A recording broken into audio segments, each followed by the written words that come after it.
il y a plusieurs raisons pour lesquelles un djinn,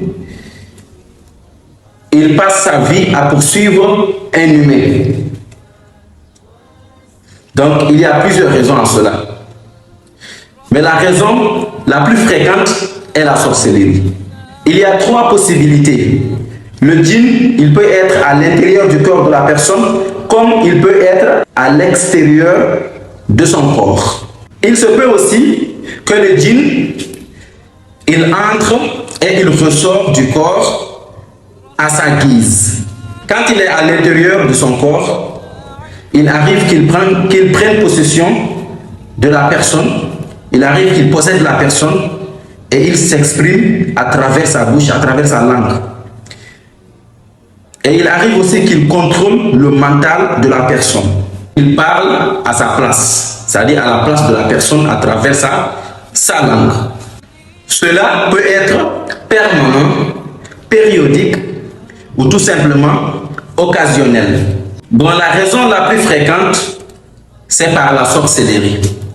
Le djinn ne vient pas uniquement que pour la sorcellerie. Pour empêcher une personne de travailler, le djinn, il va rendre la personne paresseuse pour le travail. Il va faire que l'employé n'aura pas la confiance en lui-même. Le djinn, il va faire que la personne ne peut pas avoir confiance en lui-même. Et puisque s'il n'y a pas de confiance, après la personne va arrêter de travailler. Mais là où les djinns, ils interviennent de plus, c'est la perturbation du mental du malade. La perturbation du mental de la personne. Ça veut dire que la personne va douter de lui-même. Il va se mettre des idées noires dans la tête.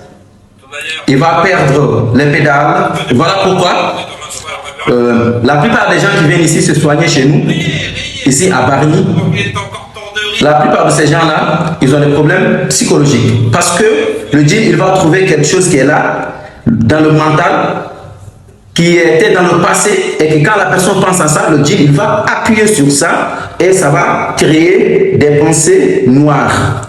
Et ça peut aller jusqu'à la folie. Qu'Allah Ta'ala nous donne la compréhension.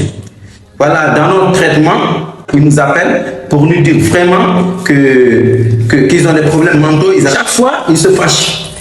Donc, c'est causé par les djinns. La plupart du temps, c'est causé par les djinns. Ce que je vous suggère, ceux qui ont ce genre de problème, de pensées négatives, de pensées bizarres, il faudra contrôler vos pensées.